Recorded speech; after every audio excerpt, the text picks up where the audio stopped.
இன்னைக்கு நம்ம சேனல்ல 80s 90s கிட்ஸோட ஃபேவரட்டான ரெசிபி கல்கோன் எப்படி வீட்டில் பண்ணலாம் அப்படின்றத பார்க்குறோம். இதுக்கு வந்து தேங்காய் இருந்தால் மட்டும் போதும். அடுத்து வெல்லம், அதுக்கான பாகு ரெடி பண்ண வெல்லம் இருந்தால் போதும்.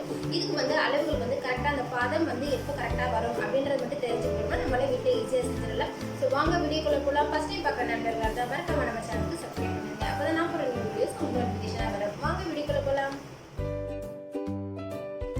முதல்ல ஒரு அரை மூடி தேங்காயை நல்லா மிக்ஸி ஜாரில் வந்து நல்லா பொடி பண்ணி எடுத்துக்கலாம். எடுத்ததுக்கு அப்புறமா இந்த மாதிரி இருக்கும். அதை வந்து ஒரு அடிகனமான பாத்திரத்தில் மாற்றிட்டு அதை வந்து நான் நல்லா வறுத்து எடுத்துக்க போகிறேன். தேங்காய் வந்து நல்லா வறுத்ததுக்கு பிறகு எந்த பதத்தில் இருக்கணும் அப்படின்னா, தேங்காவை நம்ம எடுத்து பார்க்கும்போது அது கையில் ஒட்டாமல் உதிரி உதிரியாக வரணும். எண்ணெய் பிசை இருந்துச்சு அப்படின்னா வெள்ளத்தில் நம்ம பாகில் ஆட் பண்ணும்போது ரொம்ப நேரம் ஆகும். அதனால இந்த மாதிரி உதிரி உதிரியாக எடுத்துக்கோங்க. அடுத்து வந்து அதே பேனில் வந்து நான் ஒரு 3/4 கப்பு போல் வெல்லம் வந்து ஆட் பண்ணிவிட்டு 1/4 கப்பு போல் தண்ணி வந்து அது கூட நான் சேர்த்துக்க போகிறேன். வெல்லமும் தண்ணியும் ஒன்றா வந்து நல்லா ஒன்றோட ஒன்றா கரைஞ்ச பிறகு எல்லாத்தையும் வந்து வடிகட்டி எடுத்துக்கலாம். ஏன்னா வெல்லத்தில் வந்து தூசி இருக்கும் அப்படின்றதுனால நான் வந்து எல்லாத்தையும் வடிகட்டி எடுத்துக்க போகிறேன்.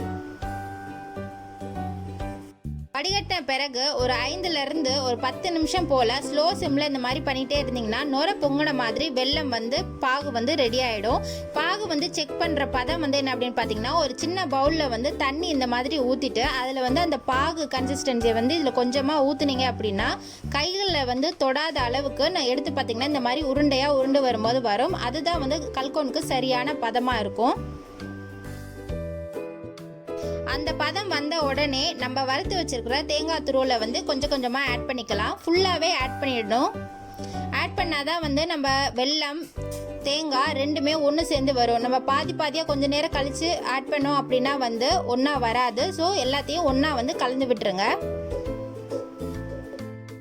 நான் வந்து இந்த ரெசிபிக்கு 2 ஸ்பூன் நெய் தான் எடுத்திருக்கேன். இது வேணும்னா நீங்கள் ஆட் பண்ணிக்கலாம். நான் வந்து நெய் ஆட் பண்ணால் கொஞ்சம் வாசனை வந்து அதிகமாக இருக்கும் அப்படின்றதுக்காக ஆட் பண்ணியிருக்கேன். வேணும்னா ஆட் பண்ணிக்கலாம், வேணான்னா ஸ்கிப் பண்ணிடலாம்.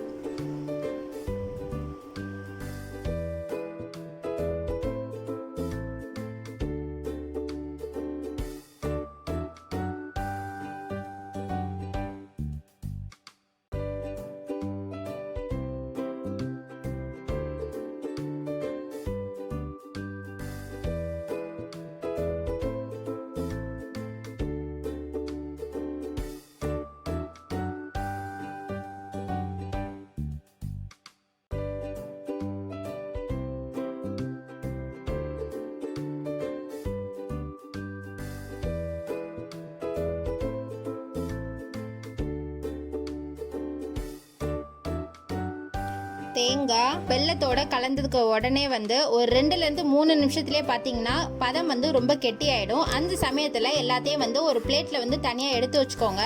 எடுத்து வச்சுட்டு ஒரு 3/4 பதம் வந்து ஃபுல்லாக வந்து சூடு ஆறினத உடனே கொஞ்சம் சூடாக தான் இருக்கும். குட்டி பசங்க பார்க்குறீங்க அப்படின்னா வந்து உங்கள் பெரியவங்க கிட்ட வீட்டில் இருந்தாங்கன்னா அவங்கக்கிட்ட செய்ய சொல்லுங்கள். ஏன்னா இது கொஞ்சம் லைட்டாக சூடாக இருக்கும். எதுக்காக மிதமான சூட்லேயே பால் மாதிரி பிடிச்சிடுங்க அப்படின்னு சொல்கிறேன்னா, சூடு ஆறுனது பிறகு நீங்கள் பிடிச்சிங்க அப்படின்னா பால் ஷேப் உங்களுக்கு கண்டிப்பாக வரவே வராது. அதனால மிதமான சூட்டில் இருக்கும்போது நீங்கள் பண்ணீங்க அப்படின்னா தான் நமக்கு வந்து கல்கோன் மாதிரி கரெக்டான ரெசிபி கிடைக்கும். இது போலவே நான் எல்லாத்தையும் வந்து உருண்டை பிடிச்சி இந்த மாதிரி சின்ன சின்ன பால்ஸாக வந்து நான் ரெடி பண்ணி வச்சுக்கிறேன்.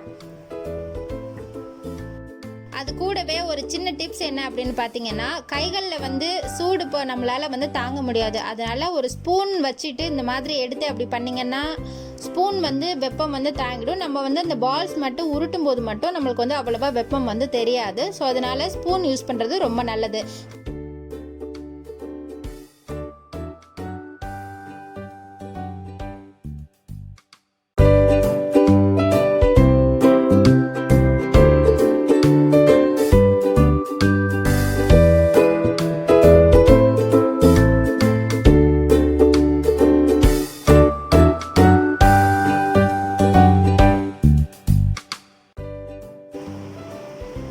அவ்வளோதான், நம்மளோட கல்கோன் ரெசிபி ரொம்பவே அழகாகவே வந்தாச்சு. இது வந்து உங்கள் பெரியவங்களுக்கு குட்டீஸ் பார்க்குறீங்க அப்படின்னா பெரியவங்களுக்கு செஞ்சு கொடுத்தீங்க அப்படின்னா ரொம்பவே வந்து சந்தோஷப்படுவாங்க.